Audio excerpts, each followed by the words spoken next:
Welcome to the Wellness Lab Digest, where we help you to absorb powerful, life-changing insights from top wellness experts with our daily, bite-sized wellness podcast summaries. Each episode is packed with distilled, powerful takeaways to boost your health and well-being. To support this podcast, please scroll down on whatever app you're listening on. Ratings and reviews are helpful. Even better, just send the show to a friend. Or check out our sponsors at the bottom of the page, or simply click the Support the Show link. All right, so you wanted to take a deep dive into happiness. Into the science of happiness. Yeah, and you pointed us to this interview with Arthur Brooks. Hosted by Peter Attia. Yeah, it's on YouTube. So, it's good. We're going to unpack Brooks's insights into what happiness actually is. And more importantly, how to cultivate it. Yeah, so, when you think of happiness, you kind of think of just feeling good all the time. Yeah, feeling good, being positive, just having those happy feelings. Yeah, but Brooks actually says that's not really what it is. Yeah, he compares happy feelings to... What does he compare them to?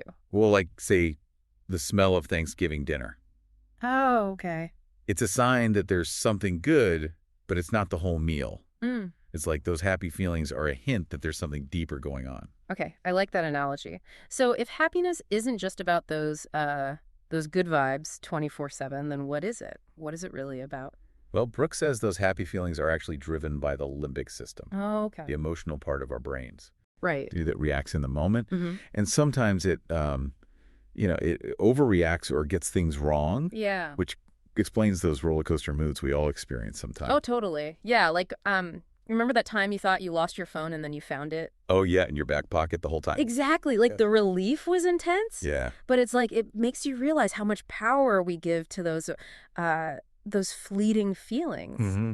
So if we really want to be truly happy, we need to move beyond just chasing after those quick hits of joy. Yeah, exactly. It's about understanding what's driving those feelings. Right. And not letting them kind of dictate our overall sense of well-being. That's a good point. Think about it this way. Okay.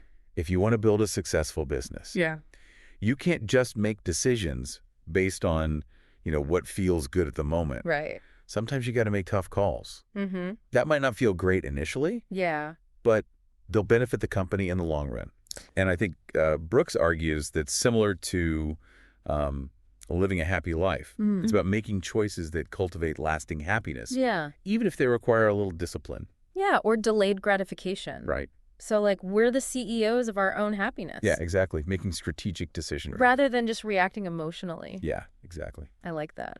Okay, so how do we even begin to, understand our own tendencies? Brooks has this idea of 4 quadrants. Oh, yeah, the 4 quadrants of emotional personality. Yeah, it's a way of understanding... how intensely lately. People experience positive and negative emotions. Mm-hmm. Okay, so let's break this down a little. Right. What are these 4 quadrants? Well, first you have the mad scientist. Okay. Which is what Brooks says he is. Mm-hmm. And they experience both positive and negative emotions very intensely. So, lots of highs and lots of lows. Yeah. Imagine bursts of creative energy, Yeah. but also moments of deep frustration. So, really dramatic. Yeah, very dramatic. Okay, what about the second one? Then there's the cheerleader. Okay. They're high on the positive, low on the negative. Radiating sunshine. Yeah, all the time. Okay, what about number 3? The poet. Okay. They experience those negative emotions more intensely, Okay. but they have a deep capacity for empathy Okay. and connection. So mad scientist, cheerleader, poet. Who am I missing? Oh, the judge. The judge. Okay. They're really steady and even-keeled. Okay. They experience both positive and negative emotions, but not very intensely. yeah, with less intensity. Like the calm in the storm. Exactly. Okay, so I can already hear our listeners trying to figure out which quadrant they belong to. Ooh, yeah. And I bet some are wondering if their personality type is set in stone. That's a great question. Yeah. Brooks goes into some research from twin studies. Okay. It suggests that about 52% of our baseline happiness is actually from our genes. Whoa, really? Yeah. So we're kind of stuck with whatever happiness level we're born with? Well, not so fast. Okay. Knowing this information is actually empowering. Okay. Because it gives you a starting point. Brooks says, just like you can manage, a predisposition to obesity or alcoholism, you can also manage your happiness genes. Through our habits. Yes, exactly. So it's our genes might deal us a hand of cards, but we get to decide how we play the game. Yes, that's a great way to put it. Okay. He says, lasting happiness isn't about constantly feeling good. It's a skill you develop. He compares it to having a balanced diet. Oh, right. Just like we need protein, carbs, and fats. For physical health. Yeah, we need 3 macronutrients for lasting happiness. Okay, I like where this is going. Enjoyment, satisfaction, and meaning. Okay, so this happiness diet is pretty intriguing. It is, isn't it? Yeah, let's start with enjoyment. I think a lot of people just think it's about seeking pleasure. Right. Like just having fun, doing what feels good. But Brooks says that's not quite right. He actually argues that just chasing pleasure can be destructive. Oh, okay. It's like you're stuck on this What does he call it? a hedonic treadmill. Hedonic treadmill. Yeah, constantly searching for that next hit. Never really satisfied. Exactly. So how does he define enjoyment? True enjoyment, he says, is pleasure plus 2 more things. Okay. Social connection Okay. and memory making. So it's not just about the experience itself, but who you share it with. Yeah. And how you remember it. Exactly. Okay. Think about like those classic beer commercials. Oh, yeah. You rarely see like just one person having a beer, right? There's true. It's always a group of friends. Yeah, groups of friends having fun, connecting the beer with happy memories. Yeah, they're selling more than just a drink, right? Right. They're selling a feeling of belonging, of enjoyment. Mm-hmm. That's interesting. So how do we, apply this to our own lives? It starts with being intentional Okay. instead of just passively consuming entertainment. Or, indulging in solitary pleasures. Okay.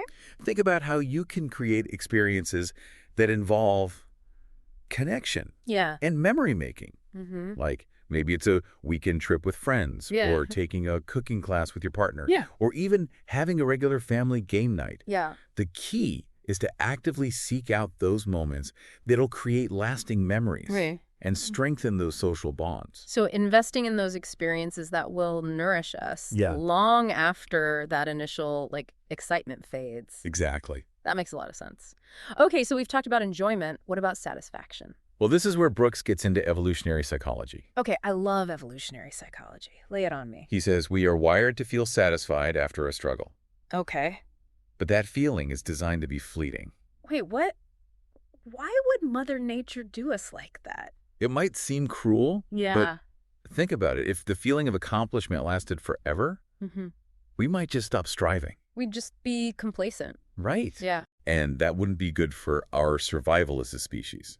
Yeah, that's true, but it still feels like a bit of a bait and switch. Right. You work so hard for something, and then the satisfaction just disappears. Yeah, like that new gadget we've been wanting. Huh? We finally get it, Yes, and then... we want the next thing. Exactly. Brooks says that true lasting satisfaction isn't about acquiring more. It's about managing our desires. Right. Okay, so how do we manage our desires? Well, he suggests shifting from a traditional bucket list Okay.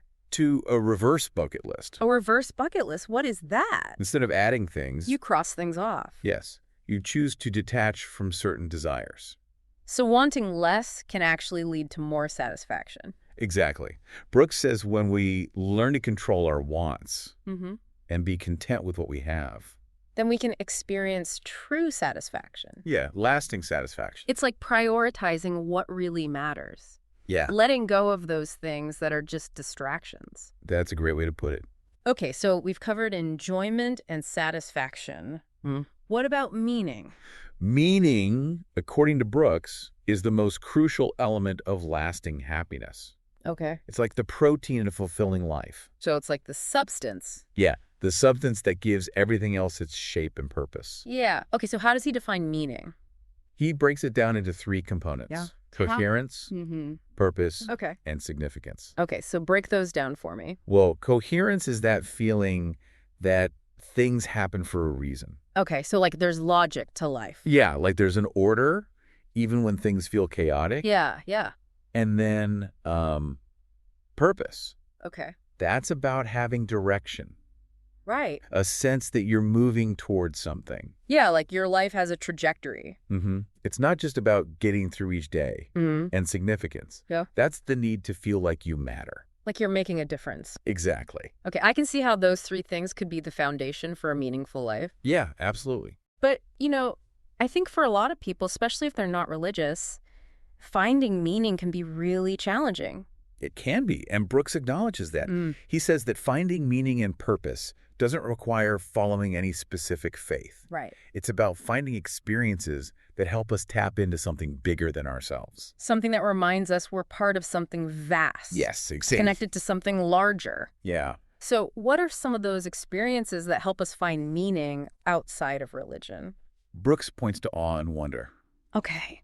Whether it's looking at a starry night sky or listening to music that moves you Yeah. or witnessing an act of kindness. Yeah. It's about tapping into something beyond the everyday. Yeah, that sense of awe, Mm-hmm. recognizing our place within a larger context. Yeah, he even mentions that Steve Martin, the comedian, had this bit about this. Oh, yeah. Yeah, he told people to get small, Get small.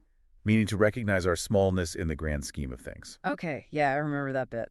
Yeah, and it can actually be really liberating. Yeah, totally. So I guess it's about finding those experiences that shift our perspective and help us connect to something that transcends, our individual worries. Yes, exactly. And those experiences can be found in nature, art, music, connection with other people, even just in moments of quiet contemplation. Yeah, absolutely. Okay, so as we wrap up this first part of our deep dive into happiness, what stands out to you so far? I think for me, it's that happiness is this multifaceted concept. Yeah. There's no one-size-fits-all approach It's about finding that balance between enjoyment to satisfaction. and meaning. Yeah. And it's about understanding our own tendencies Mm-hmm. and cultivating those healthy habits. Absolutely. You know, what's really striking to me is that Brooks himself, this leading expert on happiness, Right. he had to apply these principles to his own life He did. to actually experience that shift in his well-being. Yeah, it's a journey, not a destination. Yeah. That's really encouraging. It means that we all have the power to create a happier, more fulfilling life, You do. regardless of our starting point. Exactly. That's a great point. It's about those small, consistent steps in the right direction. Yeah, and those can lead to big changes over time. Absolutely. Yeah, I like that. All right, well, that's it for this part of our deep dive into happiness. Yeah. Stay tuned for more insights from Arthur Brooks coming up soon. Sounds good. It's interesting how Brooks talks about faith and spirituality when he talks about happiness. Yeah, it's not what you'd expect. You wouldn't expect it from a scientist. Who's using data and research, Right, right. but that's what makes his perspective so unique. It's kind of like you can appreciate the beauty of a Picasso Mm-hmm. without knowing all the details of his technique. Right, or his personal life. Yeah, you can still just be moved by the art. Exactly. So Brooks says faith isn't about blind belief. For ignoring science. It's about finding meaning and purpose. Yeah, in a world that can feel chaotic. And meaningless? Right. He even talks about waking up some mornings feeling like an atheist. But still going to Mass. Yeah, It's a practice for him yeah. that connects him to something larger. Even when he's having doubts. Yeah. I think that's a good point. Yeah. It's about making that choice Yeah, a conscious choice. to engage in practices that cultivate that transcendence Mm-hmm. Even when we don't feel particularly spiritual.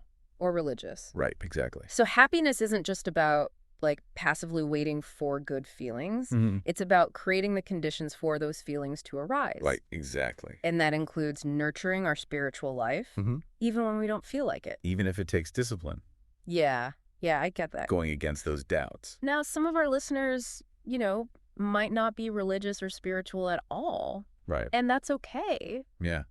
Brooks says finding meaning doesn't have to be about religion. It's about seeking those experiences of awe and wonder. Yeah, like being in nature Mm-hmm. or listening to music that moves you, witnessing an act of kindness. Or just contemplating a work of art Those moments can connect us to something bigger. than ourselves. Yeah. It's about that sense of belonging, Hmm. being part of something larger than our own worries. Yeah. So Brooks talks about this decline in what he calls the 4 habits of the happiest people: What are those? faith, family, friendship, and work that serves others. Interesting. He says there's been a decline in religious practice, Yeah. family formation, Mhm. and close friendships. Yeah, especially in the West. And he says fewer people feel like their work has a positive impact. Or contributes to something meaningful. Yeah. So why is that? He says it's because of technology. And societal shifts, We're more mobile, more individual, prioritizing efficiency over connection. and meaning. Yeah, and he doesn't hold back when he talks about social media. What does he say? He calls them unhappiness machines. Whoa. Yeah. Why does he say that? He says they fuel social comparison, envy, feeling inadequate, a distorted view of reality. And this is especially bad for young people. Yeah. It's hard to escape. He also talks about political polarization. And the culture of contempt. It's like people stop talking to family and friends. Because of political differences. Yeah. It's pretty sad. We're so divided. And then the pandemic? Oh, yeah. That had a huge impact. It forced isolation. Disrupted routines, created a lot of anxiety. Yeah, uncertainty about the future. It was tough. It was. So we're facing some real challenges It seems like it. when it comes to happiness in the modern world. Yeah. But Brooks doesn't leave us hanging. Okay. He offers some advice. On how to navigate these challenges. Yeah. Okay. He says we need to be careful about what information we consume. Especially when it comes to news and social media. He says limit your exposure to negativity. Yeah. Be mindful of the information you let in. He even suggests setting a timer. For news consumption. Yeah, so you don't get sucked into that negativity. I like that idea. Yeah, and he says to focus on gratitude. Appreciate the good things. Yeah. Don't dwell on the negative. He's a big fan of keeping a gratitude journal. Writing down what you're grateful for. 3 things every day. Yeah. Shift your focus from lack to abundance. He also stresses the importance of those social connections. Spending time with loved ones. Nurturing friendships. Yeah, and doing things together. Yeah, he even says to make an effort to reach out to people. Schedule phone calls. Coffee dates. Yeah, get that face-to-face interaction. It's those little things. Those little things that make a big difference. He even talks about the importance of touch. And eye contact. I guess those release oxytocin. That bonding hormone. Yeah. That makes us feel connected. Yeah, and loved. And remember metacognition. That ability to observe our emotions from a distance. Yeah, not getting swept away. Brooks says it's crucial. For navigating life's ups and downs. Without getting stuck. In negative thought patterns. Yeah. Or impulsive reactions. So how do we develop metacognition? Brooks suggests journaling. Okay. Meditation. Prayer. Even spending time in nature. These things create space between thoughts and feelings. It's about being the observer The wise CEO. of our emotional landscape. Exactly. He has this interesting journaling exercise. Oh, yeah? What is it? When you're feeling anxious, Mm-hmm. write down the 5 things you're most afraid of. That's a good one. He says it brings those fears out of the shadows. Into the light of awareness. Then you can examine them rationally. Yeah, and come up with strategies. For managing them. That makes sense. And he's a big fan of the failure and disappointment journal. The one we talked about earlier. Yeah, not just recording the setbacks. But going back and revisiting them. After 30 days and 6 months. Yeah, to see what you learned. Yeah, and what good came out of those experiences. It's about reframing failure. Seeing it as an opportunity for growth. Instead of defeat. Exactly. I like that. Brooks says maybe we'll even start to look forward to writing in our failure journal. Because we see our mistakes as teachers. Yeah. That's a good way to look at it. So remember how we talked about genes? And happiness. Yeah, Brooks says our genes do play a role. In our baseline happiness. But they don't determine our destiny. It's like managing a predisposition to obesity or alcoholism. You can make lifestyle choices. That influence how those genes are expressed. Yeah, same with happiness. We can manage our happiness genes. Through our habits. Exactly. Brooks uses himself as an example. Oh, really? Yeah, he applied these principles to his own life. And Robin. He says he significantly increased his own happiness. That's really inspiring. It shows that even someone who studies happiness Can still grow and transform. by putting those principles into practice. That's a good point. It's a journey. Not a destination. Brooks offers a tool to track our progress. Oh, what is it? He calls it a happiness spreadsheet. A spreadsheet? Yeah. What's on it? It tracks all the micronutrients of happiness. Like what? Quality of relationships. It's meaning in work, Okay. physical activity, spiritual practices. So it's like a dashboard Yeah, for monitoring your progress. to see where you need to improve. He even suggests revisiting it regularly. Maybe on your birthday. Yeah, or half birthday. To reflect and recommit. And those things that contribute to your happiness. I like that idea. So Brooks also talks about love, Okay. both romantic love Mm-hmm. and the love we have for family and friends. What does he say about love? He says it's not just a feeling, it's a choice. We choose to love. It's a commitment to the good of the other person, Even when it's hard. even when it's hard. He uses the quote, love your enemies. Yeah, love your enemies. That's a tough one. For Brooks, love goes beyond feelings. And extends to those we might not even like. Or agree with.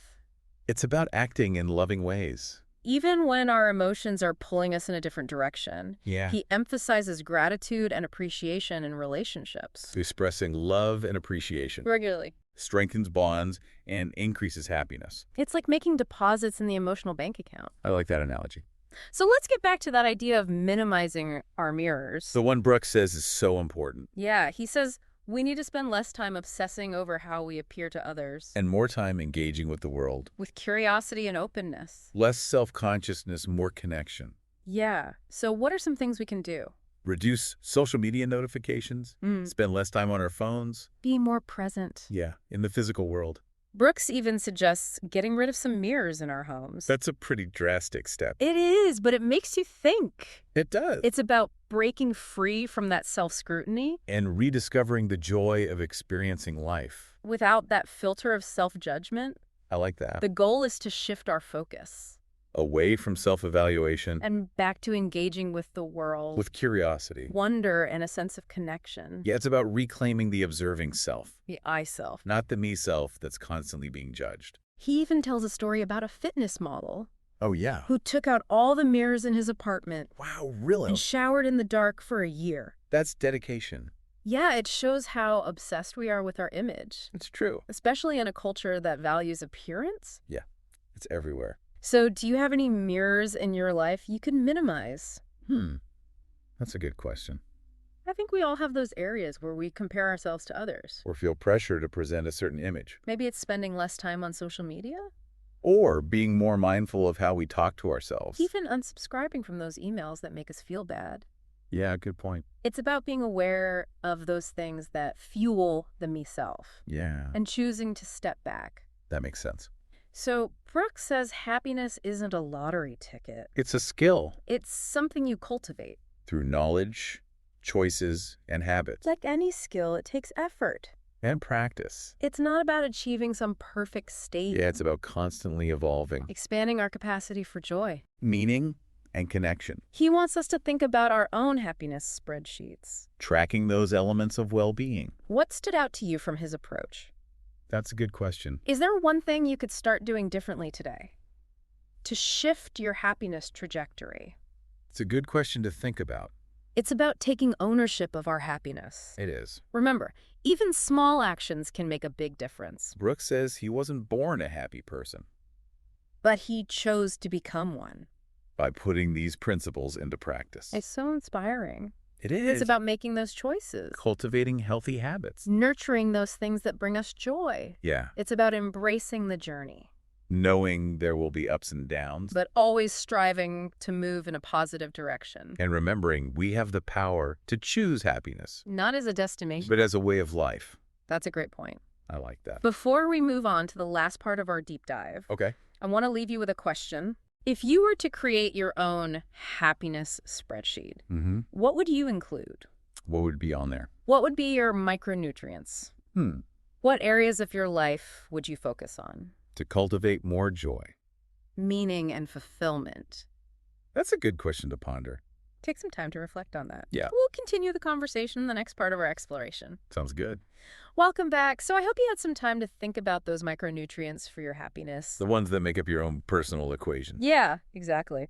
We're in the home stretch now of our deep dive with Arthur Brooks. It's been a good one. Yeah, he saved some of his most interesting ideas for last. I agree. So we've talked about the 3 macronutrients of happiness. Enjoyment, satisfaction, meaning. We've unpacked some of those strategies for cultivating them. Yeah. But Brooks doesn't stop there.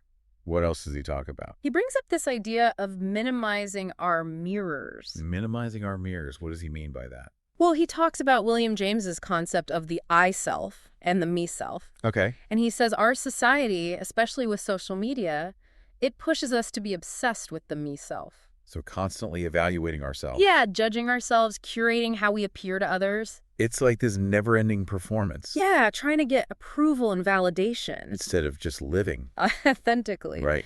And Brooks says this self-consciousness can really undermine our happiness. Yeah, you get so focused on how you look to others. You lose sight of who you really are. And what brings you joy? Exactly. So that's where minimizing the mirrors comes in. Yeah, so Brooks says we need to reduce those external influences. That feed this obsession with our self-image. Exactly, like reduce social media notifications. Okay. Spend less time on our phones. Be more present in the physical world. He even suggests getting rid of some of the mirrors in your home. Whoa, really? Yeah. That's pretty radical. It is. It's like he's challenging us to break free from that constant self-scrutiny. To just experience the world. Without judging ourselves. I like that. It's about shifting our focus away from that self-evaluation. And back to engaging with the world. For curiosity and wonder. Yeah, and connection. It's about reclaiming that observing self, the I self. Not the me self that's always being judged. He even tells this funny story about working with a fitness model. What did the fitness model do? He took out all the mirrors in his apartment and showered in the dark for a year. That's commitment. It is. It shows you how obsessed we are with image. Yeah, especially in our culture. So what about you? Do you have any mirrors you could minimize? That's a good question to think about. I think we all have those areas where we're comparing ourselves. Or feeling pressure to present a certain image. Yeah, maybe it's spending less time on social media. Or being more mindful of our self-talk. Maybe unsubscribing from those emails that make us feel bad. All good ideas. It's about being aware of those things that fuel the me-self. And making a conscious choice to step back. I like that. So ultimately, Brooks says happiness is a skill. Not a lottery ticket. You cultivate it through knowledge, choices, habits. And just like any skill, it takes effort. And practice. It's not about achieving some perfect state of bliss. It's about evolving. Yeah, expanding our capacity for joy, meaning, connection. He wants us to create our own happiness spreadsheets. Yeah, to track those elements of well-being. What resonated with you from Brooks's approach? What's one thing you could start doing differently? To shift your happiness trajectory. Brooks reminds us that even small, consistent actions can make a big difference. He emphasizes that he wasn't born a happy person. He chose to become one. By putting these principles into practice. That's inspiring. So this isn't about being euphoric all the time. It's about making those choices. Cultivating healthy habits. Nurturing the things that bring meaning and joy. It's about embracing the journey. Knowing there will be ups and downs. But always striving to move in a positive direction. And remembering that we have the power to choose happiness. Not as a destination. But as a way of life. That's a great takeaway. I think so too.